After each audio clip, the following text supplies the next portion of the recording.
Hello everyone. So now your periodic exams are over. So I am here with the answers. All questions answer here.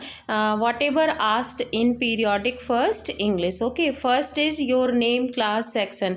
तो आपको मैं बता देना चाहती हूँ, अब जब भी कभी नेम लिखते हो तो please put your full name and class section must है डालना, आपको डालना चाहिए। एंड जब भी आपको लग रहा है कि आपके ही नाम के 2-3 बच्चे एक ही सेक्शन में हैं तो please with your name write down your admission number also। चलिए start with the first question।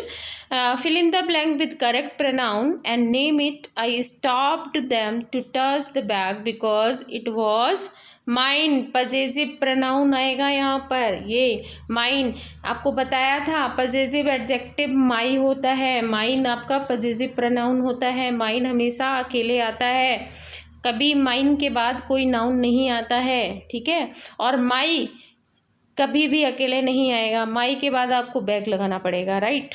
तो this is right answer. Next question, small desert animal survive because some eat other animal and get water from moisture of meat, ये सही है। Some eat plant and get water from plant juices, ये भी सही है। They less sweet due to thick skin, ये भी सही है। मैंने आपको वीडियो भेजा था, उसमें ये तीनों चीज़ें आपको बताई थी। तो all of these, this is the right answer. Next है, why did Ravi not want to tell kitten because. अभी देखिए रवि ने एक किटन को हाइड करके रखा हुआ है। मृदु आती है तो वो उसको हाथ पकड़ के ले जाता है बैक यार्ड में और कहता है कि देखो हमने किटन पकड़ी है और हम इसकी हेल्प कर रहे हैं, लेकिन please don't share in the family. क्यों? क्योंकि अगर दादी माँ को पता चल गया तो वो घर छोड़ के चली जाएंगी। तो ये सेकंड ऑप्शन, बहुत सारे लोगों ने मदर कर दिया है, वो गलत है। If his grand mother knew about it she would leave the home immediately, ठीक है। ये वाला राइट आंसर आएगा कि अगर दादी माँ को पता चल गया कि किटन को हमने हाइड करके घर में छुपाया है तो वो ये घर छोड़कर चली जाएंगी। नेक्स्ट है, what things were taught the Kari by the boy in the chapter bringing up Kari. To sit, third बोलते हैं जिसको, टू वॉक माली, the most difficult master call, ये भी कराया था। Moral values, not to do any wrong, ये तीनों की तीनों चीज़ें इस बॉय ने एलिफेंट को सिखाई थी। ये भी मैंने आपको स्टोरी में सारा बताया हुआ था। रेबल कैन बी बताया था, समटाइम्स हार्मफुल होते हैं और समटाइम गुड फॉर सोसाइटी होते हैं। तो both of them, this is right answer. What was beside the bitterberry bushes in the backyard?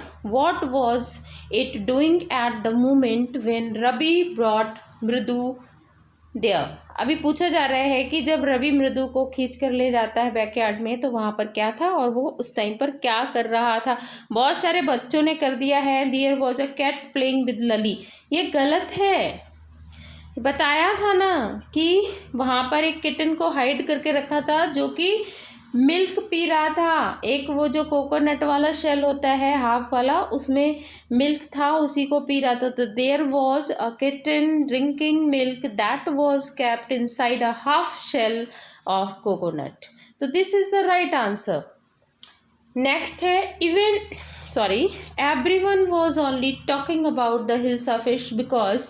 बहुत सारे बच्चों ने खतरनाक आंसर कर दिया है। क्या? The king wanted to only listen about the hilsa fish, जबकि किंग तो फ्रस्ट्रेट हो रहा था हिल्सा फिश को सुन सुनकर।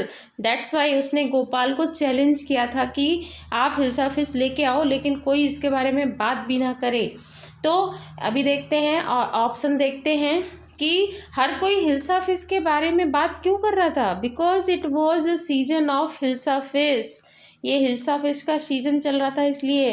विच one is not true according to the poem the shade.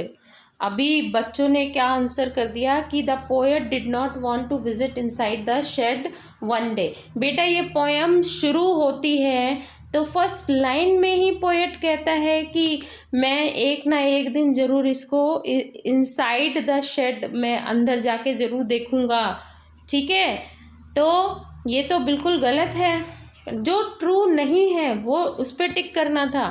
तो पहला ऑप्शन लिखा है the poet did not want to visit inside the shade one day, तो ये तो बिल्कुल क्या बोलते हैं ये हो जाएगा the poet did not want to visit inside the shade, यही वाला आपका राइट ऑप्शन हो जाएगा। और बहुत सारे बच्चों ने the poet wanted to visit inside the shade one day, ये वाला ऑप्शन जो है क्लिक कर दिया है, जो कि गलत है।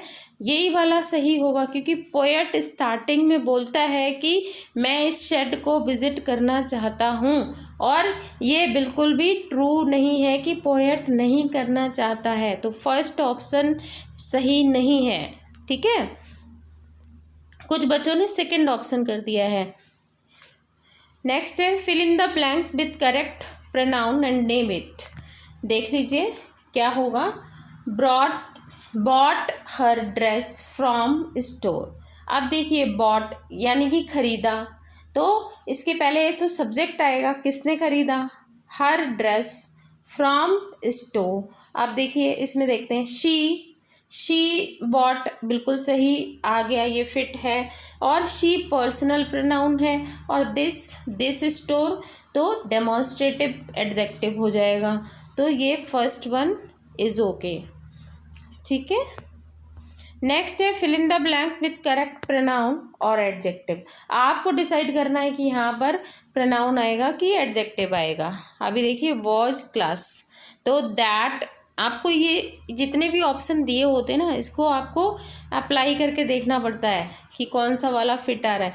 दैट वॉज आवर क्लास, देख लीजिए पहला वाला ही सही आ गया है ना। और दूसरा करते हैं, चलिए दैट वॉज तो ठीक है, लेकिन माइन क्लास नहीं होगा। क्यों? क्योंकि माइन के बाद कभी भी नाउन नहीं आता है। ठीक है, तो ये ऑप्शन गलत हो जाएगा। दैट वर आस, तो ये आस भी नहीं होगा, इसके बाद भी आपका क्लास नहीं आएगा। ठीक है, तो ये भी गलत है, तो फर्स्ट वन इज ओके। ठीक है, तो ये आपके क्वेश्चंस के आंसर्स थे, जो कि